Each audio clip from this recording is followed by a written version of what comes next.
friend and future deep dweller. As touched upon in the first episode, the one about the efficient market hypothesis, which, to remind us, states that markets are informationally efficient, meaning stock prices quickly reflect all publicly available information. Hence, there is no room for financial analysts to forecast stock price developments in the long run. This is the stance of neoclassical economic thought. You might have heard of Burton Malkiel and his book, A Random Walk Down Wall Street. He's in the same camp as Eugene Fama, the neoclassical one. But in the book, Malkiel provocatively writes the following to illustrate the random walk hypothesis, and this is taking it to its theoretical extreme.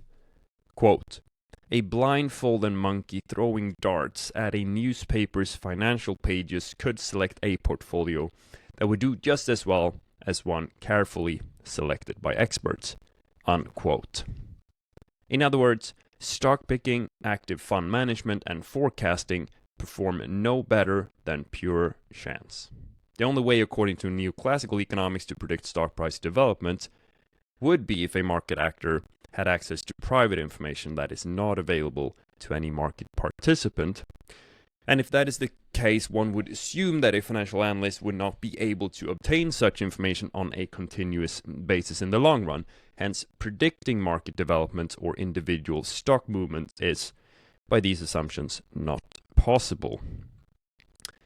And really, there's not even a need to bring up academic research articles that have tested this empirically, because it is quite intuitive, or at least I would say so, that one cannot predict the future.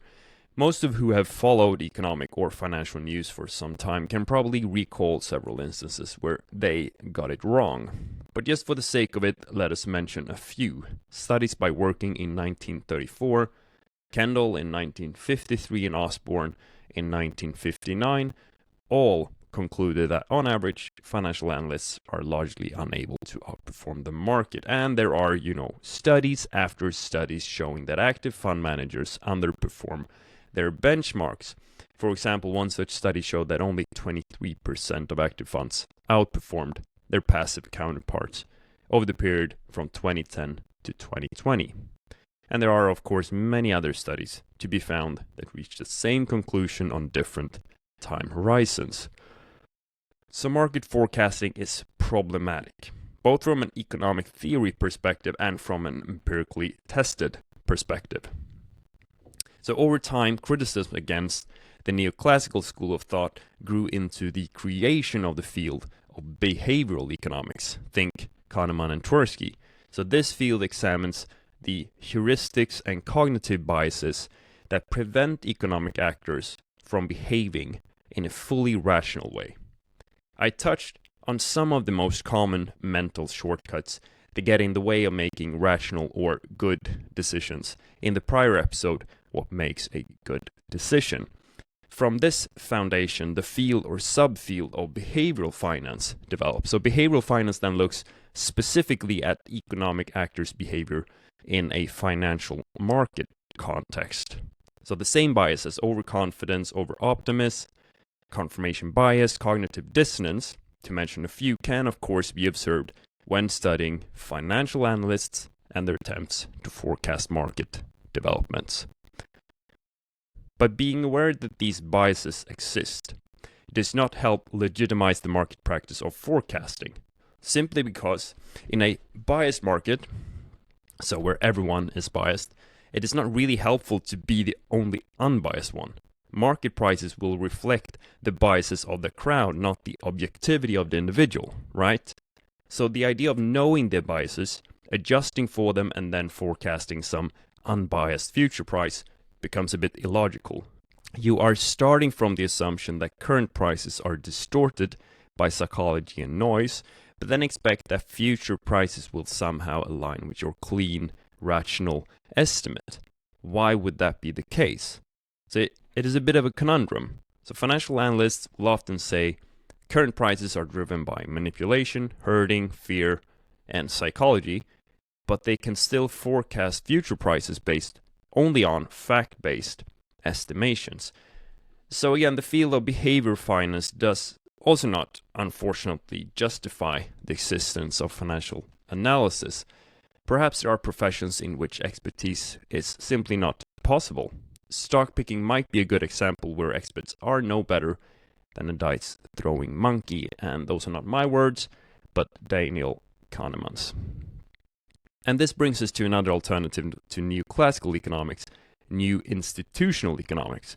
At its core, this approach argues that real-world markets are not made up of perfectly rational individuals with full access to cost-free information. Instead, it emphasizes that our actions are shaped by institutions, by which economists means the rules, norms, and social conventions that structure how people behave and interact. So institutions emerge as a response to limited access to information and the inherent uncertainty of future events. New institutional economics also brings attention to something often ignored in traditional theory, that gathering and interpreting information costs time and money, known as transaction costs. So these costs mean that access to market information is not equal for everyone, and that outcomes are shaped by power dynamics as much as by supply and demand. This also brushes up against the information paradox famously articulated by Grossman and Stiglitz, which we've talked about before, though from a slightly different angle. So could this perspective justify the practice of market forecasting? No, not really. While it helps explain why financial analysts exist as intermediaries who reduce information costs for others, it still does not offer a way for them to predict the future. Financial analysis itself rests on a set of conventions, such as the belief that future values can be estimated based on company earnings, sales, and other economic indicators. From an institutional perspective, these conventions function as stabilizing tools that enhance the analyst's position. But even with more information, analysts still face the same fundamental problem. They do not know which information will matter or how markets will react. In the end, uncertainty remains a constant feature of financial markets. And so, like neoclassical and behavioral economics, institutional economics also fails to offer a solid theoretical foundation for forecasting. So if forecasting is not grounded in theory and consistently fails in practice, why does it persist? Forecasts, it turns out, are not just about predicting the future. They are about making sense of uncertainty. They provide structure, language, and direction in an environment where outcomes are unknown and unknowable. So forecasts are not merely calculations, they are stories. And stories help stabilize expectations, build confidence, and coordinate action. From this perspective, financial analysts do not simply predict, they narrate. Their role is less about uncovering what the future will be, and more about constructing a version of that future that others can act upon.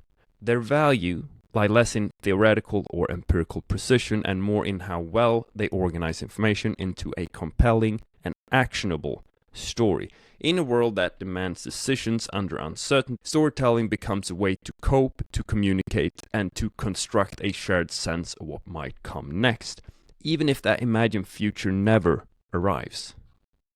Thank you for listening. I hope you found this financial puzzle interesting. Feel free to share it or follow along on the socials linked in the description of this episode. Till next time, my friend, stay curious.